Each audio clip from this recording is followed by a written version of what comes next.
चमचमीत खमंग रेसिपीसाठी रुचकर मेजवानीला सबस्क्राईब करा आणि बेल आयकॉनवर क्लिक करा।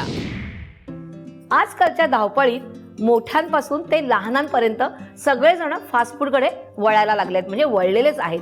तर आज मी तुम्हाला दाखवते स्वादिष्ट, झटपट आणि पौष्टिक रेसिपी पालक राईस। तेल गरम करून घेऊया। आपण घेतो इथे 3 टेबलस्पून तेल।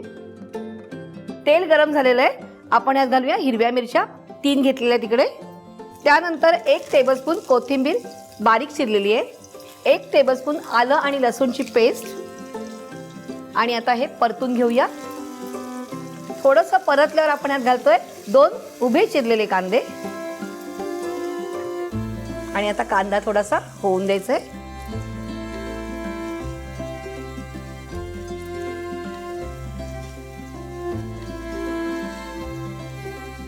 कांदा मऊ झालेला आहे। आता आपण ह्यात घालणार आहोत 1 टेबलस्पून बिर्याणी मसाला, थोडीशी काळी मिरी पावडर 1/4 टीस्पून, मीठ चवीप्रमाणे। आता जाणार आहे रेसिपीतला महत्त्वाचा पदार्थ, तो म्हणजे पालक। आपण इकडे पालक उभा चिरून घेतलेला आहे।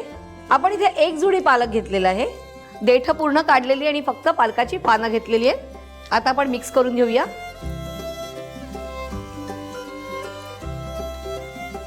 आता आपण यात घालणार आहोत शिजवलेला 4 वाट्यांचा भात।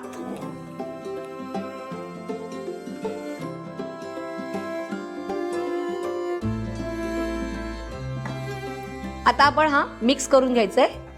आता हा राईस कसा बनवायचा, भात कसा बनवायचा। आपण इथे घेतले 4 वाट्या तांदूळ, तर आपण घेणार आहोत 8 वाट्या पाणी, आणि ते पाणी उकळत ठेवायचंय। थोडंसं मीठ घालायचं त्याच्यामध्ये। पाणी उकळल्यावर धुतलेला तांदूळ त्यात घालायचंय आणि 1 कणी होईपर्यंत आपल्याला तो होऊन द्यायचंय, आणि मग ते पाणी आपल्याला गाळून घ्यायचंय। आता छानपैकी मिक्स करायचंय आणि वाफे करता आपल्याला ठेवायचंय 5 ते 10 मिनिटं। थोडासा कलर यायला पाहिजे म्हणून ह्यात मी पालकाची पेस्ट घालणार आहे, पण हे ऑप्शनल आहे। जर तुम्हाला पाहिजे तर घाला, नाही घातलं तरीही चालणार आहे। इथेही मी घेतले 3 टेबलस्पून। अगदी सोपी आहे। पालकाची पानं घेतली, त्यानंतर थोडंसं पाणी घातलंय आणि मिक्सरला लावलेलं आहे। आता हे मिक्स करायचंय।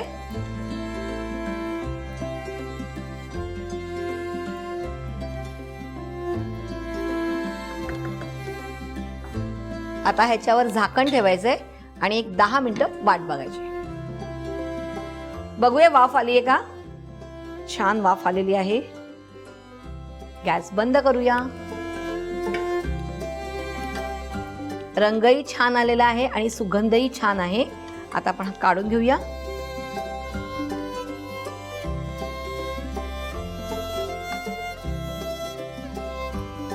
पालक राईस तयार। कधी कधी मुलांनाही फसवायचं असतं, पण ते खास त्यांच्या तब्येतीसाठी। तर हा नक्की करून बघायचा आहे आणि मुलांना डब्यात करून द्यायचा आहे। आणि जसं मी तुम्हाला नेहमीच सांगते की रुचकर मेजवानीला लाईक, शेअर आणि सबस्क्राईब करा।